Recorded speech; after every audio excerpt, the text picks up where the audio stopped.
Kevin McCarthy here in beautiful Scottsdale, Arizona, where I just sat down with the stars of John Carter. I completely geeked out with Willem Dafoe about Boondock Saints and the performance capture technology in John Carter. Taylor Kitsch told me the moment in his career when he realized his true potential, and Andrew Stanton, the director, told me how Wall-E would have reacted on Mars in John Carter's place. Stay tuned for the interviews coming up next.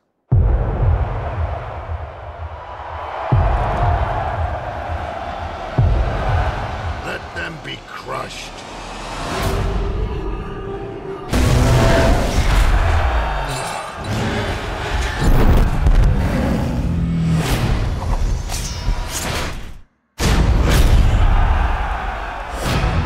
All right, well, the film deals with this whole idea of you being thrown into this strange world. You're a stranger in a strange world. Right. And by being there, you realize your true potential of who you are and what you could possibly do.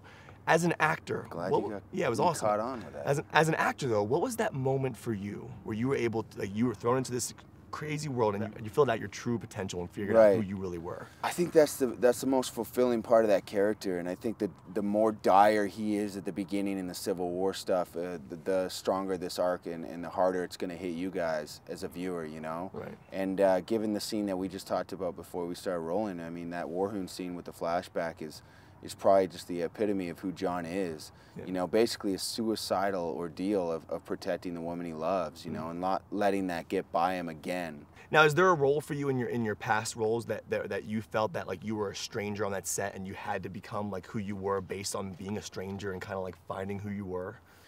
That's a good question. Really good question. Jeez. I made it for the first one. Yeah, right. I don't know about who I was, but I think when I was playing Kevin Carter, that was a big one for me because I was in South Africa and speaking South African and breathing life into a guy that's actually lived. And I think that really was just on another level of just being in that atmosphere, and that helped me so much to adapt. Right. You killed him with one blow. When I saw you, I believed that something new can come into this world. You are John Carter of Earth? Yes, ma'am. Can I geek out with you for 1 second? Yeah, do it, I gotta baby. geek out with you. I think one of the greatest scenes in the history of cinema, for me personally, is the scene in Boondock Saints when you say, "There was a firefight." I think that scene should be dropped into every movie ever made. I really do. I wanted to ask you, hypothetically though, if you could have said that line in John Carter, where would it have been and why? Oh, in any of the action sequences, I could have kicked it off. Yeah. Yeah. You should have said it. That would have been so awesome. Should have, would have, could have. That was a firefight. I don't think Andrew would have been down with that. Joy Duffy steps in real quick, just directs that one little quick scene.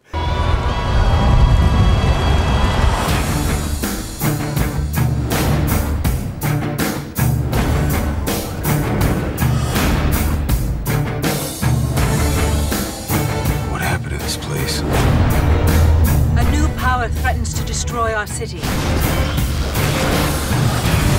If you think about it, Wall-E and John Carter are kind of similar characters in the sense that they're both thrown into a strange land and have to kind of find their true potential. Yeah. And I wanted to ask you hypothetically, if Wall-E were to be thrown into this world of Mars, how would he interact? He'd never fight, he'd run.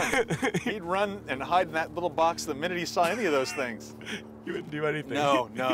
So, I think it'd be a boring movie. It wouldn't move along much. You gotta do it. Like a short film, like a 5 short. That's the next Pixar short. Yeah, there you go. That's the next one. That don't look like a fair fight. You are ugly, but you are beautiful. You will fight for us! I have to say, you know, as an actor, where is that balance for you? Because performance capture is such an amazing technology, but the actor is there behind the character. We are emotionally engaging in that person, but the audiences might not know that there's a person there behind that performance. As an actor, do you want people to know that there's an actor behind there, or do you want people to lose themselves in the movie magic? I don't think those contradict each other. They can see a person there and still be in the movie magic, because people are pretty magical, and stories are pretty magical, and a character-driven story like this is pretty magical. You know, on some level, I like the opportunity to disappear. It's freeing. You mentioned Shadow the Vampire. You couldn't see me there either. Nope. And you know what? It freed me. you know, often as an actor, you seek a mask. It's a protection, and the irony is it lets you go deeper because it's not about you. Right. It's about your feelings. It's about very deep things in you, but it doesn't have a name. It doesn't have a face. So whatever you are has lost its identity, and you can apply it to another situation, to another story. And I think it makes you more receptive. So these are great opportunities. And whether people can see you or not, or whether they appreciate what you did, you can cry about that, you know, at night. I wanted to ask you hypothetically, though, if you could go back over your career and look at all the characters you've played and have hidden behind that character more, which one would it be and why? You know, I'm not sure, but off the top of my head, we're talking about it. Shadow the Vampire, you didn't know it was me. No. I was unrecognizable. This, I'm unrecognizable because it's motion capture. I see everything we did because we shot all that stuff. But what the animators do afterwards change it so much. Yes, it's me, but it isn't me. But who cares? As long as they see a compelling character there, they're in the story, and you know, that character has a soul, and you know, there's a heart beating in there somewhere. Yeah. Get on.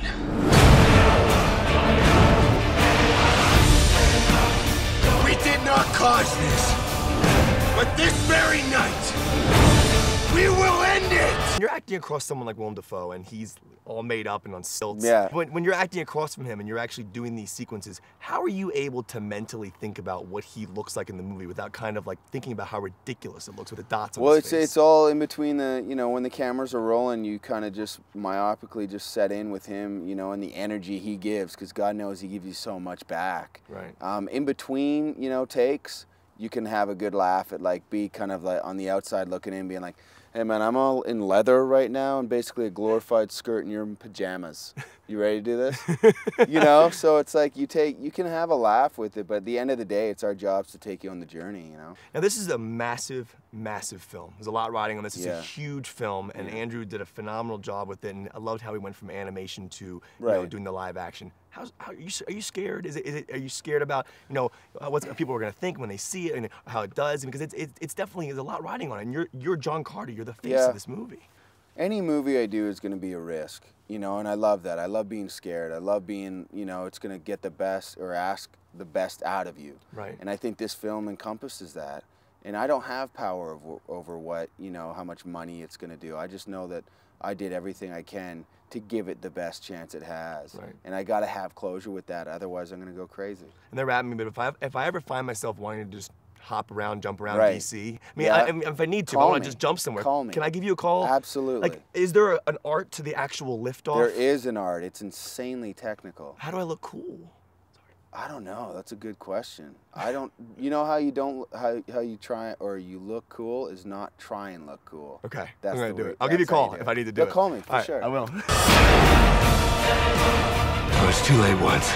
I won't be again.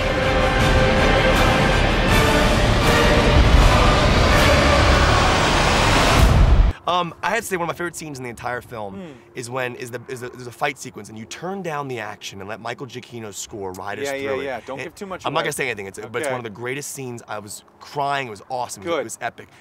As a director, how important to you for the emotional aspect of the film is the film score? Well, to me, to me, music is a major factor in, it's a not so secret weapon to why really good movies work. And it's not like frosting. It's not like the cake's done and you're just making this, gilding it with just this sort of fancy stuff. It's a major factor to why it works. And I'm always considering it from the minute I start writing. And so I don't take it lightly. I never have with Thomas Newman, and I didn't with Michael Giacchino. Is that the choice to turn down the action? Is to let us drive us through the scene? We were always planning it that way. It was brilliant. Yeah. It was so perfect.